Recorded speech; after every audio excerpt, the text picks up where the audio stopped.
I can't believe Nicole Kidman made this film. By day, she's a fierce and commanding CEO, but at night, she willingly becomes the submissive plaything of the company's intern. When the intern offers her a piece of candy, at his command, she obediently spits it out. When he pours milk into a dish, she drops to her knees without hesitation, all because this 57-year-old woman harbors a secret no one knows, not even her husband. She's tasked with welcoming the new intern to the company, but just moments ago, she spotted that man's silhouette in the crowd. She froze, caught off guard. His provocative words shocked everyone, yet somehow delighted her. Watching him walk away, she found herself intrigued. Later, she deliberately orchestrated a chance encounter. How'd you get that dog to calm down?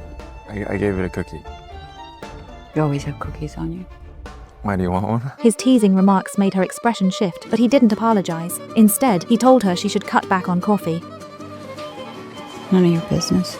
In front of him, she pretended to be in control, but inside she was already unraveling. Back home, she sought comfort from her husband, burying her head in a pillow, subtly hinting at her inner turmoil. But when things began, the man stopped abruptly. He felt like a villain and couldn't get past the guilt. A few days later, she hosted a Christmas party at home and made sure to invite him. Her eyes couldn't stop stealing glances at him, and he noticed. With his wish granted, he stepped out to the balcony to calm himself, but she followed. Pretending to borrow a lighter, he was really trying to confirm his suspicions. His sudden visit surprised her husband, who had no idea she was already sinking into a pit of desire. She appeared to be socializing with colleagues, but her gaze never left the man across the room. The bartender inexplicably served her a glass of milk. She was puzzled at first, but one glance told her everything. She understood the man's message. After completing the task he'd given her, she felt a rush of satisfaction. He couldn't help but praise her. Good girl. Her husband's stage play was a huge success, but she made an excuse to leave. You know, I need you by my side. Sorry. Come on, baby. Because the man had left her a note asking her to meet him at a hotel. Though she was the company's president, she willingly became his pet. She even refused to leave him alone while he was in the bathroom. That day, they met at an old hotel. When he returned, she confronted him, saying their relationship shouldn't be like this. She had a family, children, responsibilities. But it was all a facade. Despite their intimate encounters, he didn't want to be the one to break the illusion. The man, sensing everything, issued his first command. Get on your knees. I have to go. Because I could make one call and you lose everything. What, does that turn you on when I say that? She laughed bitterly, saying she didn't want to hurt him, but deep down, they both knew he now held all the power. The feeling of being controlled thrilled her, yet she couldn't bring herself to abandon her dignity. Internally, she wrestled with the urge to walk away, but in the end, instinct won out. That evening, she returned home only to hear a familiar voice. The young man was sitting in her living room, chatting casually with her family. The sight made her tense up again. If he ever revealed her secret, it would instantly destroy her perfect family. Oh, hey, Mama. You forgot your laptop at the office. Esme told me to bring it to you. We thought better in person for sensitive information.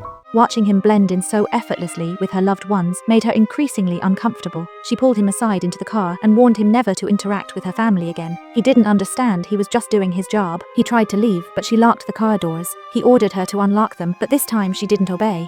I mean, I'm not gonna fire you, but we have to keep it professional. What the fuck does that mean? He got out and walked away decisively. After that, the two didn't speak for a long time until one day, he invited her to the rooftop. There, he told her he was transferring to a different department. They could fire me. It's for the best. For both of us.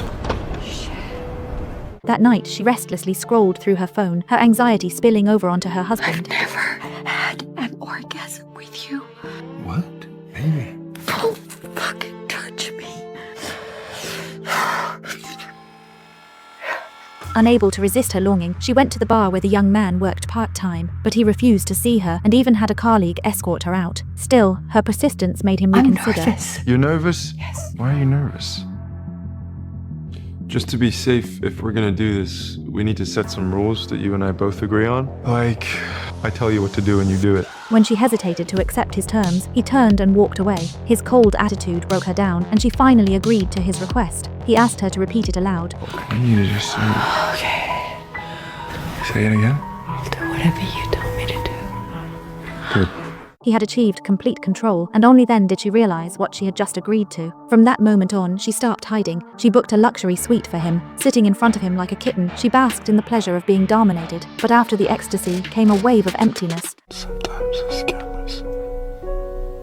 I'm not scared of you. He, too, became childlike, smiling with relief and revealing his vulnerable side. She embraced this emotionally sensitive young man. After their passionate encounter, they were just two ordinary people craving companionship. But the bliss didn't last. On her daughter's birthday, the young man arrived with his female assistant. The woman sensed something between them. Later, she messaged him to meet. This time, she wasn't the composed hostess he'd met before. She furiously questioned him. I don't want you seeing other women. I don't want you. Why?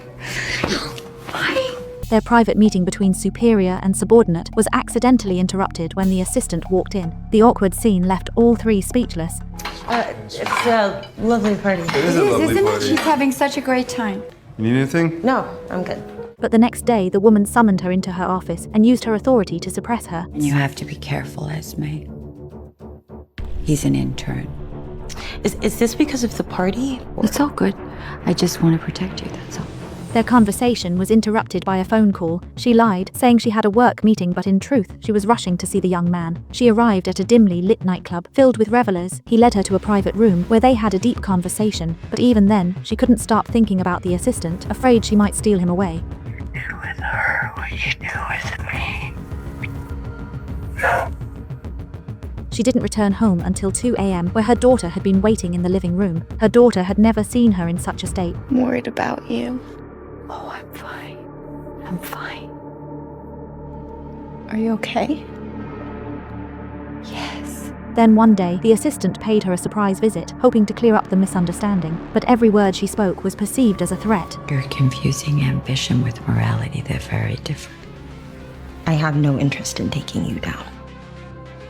Those words struck a chord. The woman reflected deeply and decided to confess her infidelity to her husband. After doing all that, she resolutely left the house. From that moment on, she cut ties with the young man, but she herself didn't return home either. The emotional and professional fallout left her more defeated than ever. Eventually, her daughter came to bring her home, giving her a glimmer of hope. Her husband had already forgiven her and was beginning to understand her needs. She finally realized that her desires weren't shameful, radical honesty could actually strengthen their relationship. And when she faced the boss who had once abused his power over her, she finally dared to express her true emotions. Why don't you come over next week for drinks? We can talk about it. Why don't you fuck off, Sebastian? Hey, careful, Romy. I don't give a shit. If I want to be humiliated, I'm gonna pay someone to do it. Now get the fuck out of my office. Please like, subscribe, share, and support the channel.